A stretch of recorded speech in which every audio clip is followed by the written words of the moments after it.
പറയുന്ന വിഷങ്ങള്. പഴംപൊരിയും ബീഫും കഴിക്കാൻ പോയാലോ? പഴംപൊരിയും ബീഫും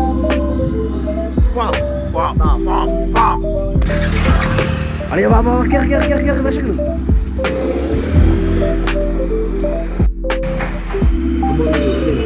നമ്മളൊന്നൊരു പുതിയ വെറൈറ്റി പഴംപൊരി ബീഫ് നമ്മൾ നോക്കിയിട്ട് ചുരുക്കും ബീഫും ഉഴുന്നുവടയും ബീഫ് പുകമായുന്ന ബീഫ് സവാള കുറച്ച് ചുവക്കും ആ ബീഫിൻ്റെ കഷ്ണവും സവാളയും വെച്ച് കഴിച്ച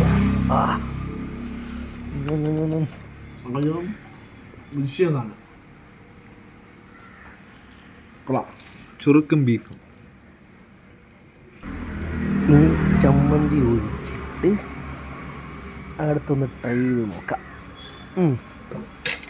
ചുരുക്കും ചമ്മന്തിയും ബീഫും. ബീഫേ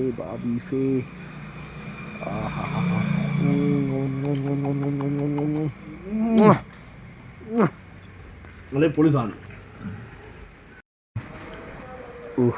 ബീഫ് തീർന്ന് ഗൈസ്. ഇനി ചമ്മന്തി ജസ്റ്റ് ചെയ്യാം.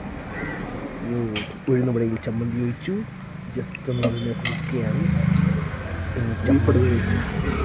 ഉഴുന്നുവടയിൽ ബീഫിൻ്റെ ഗ്രേവി. ചെറിയൊരു പീസുണ്ട്. വരണമില്ല പുല്ലി. വരട്ടെ. വാ.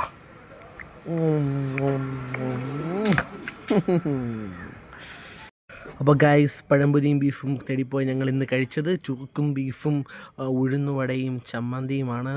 കുഴപ്പമില്ലെങ്കിലും നല്ലൊരു പുതുമയുള്ള അനുഭവമായിരുന്നു ഞങ്ങൾക്ക്.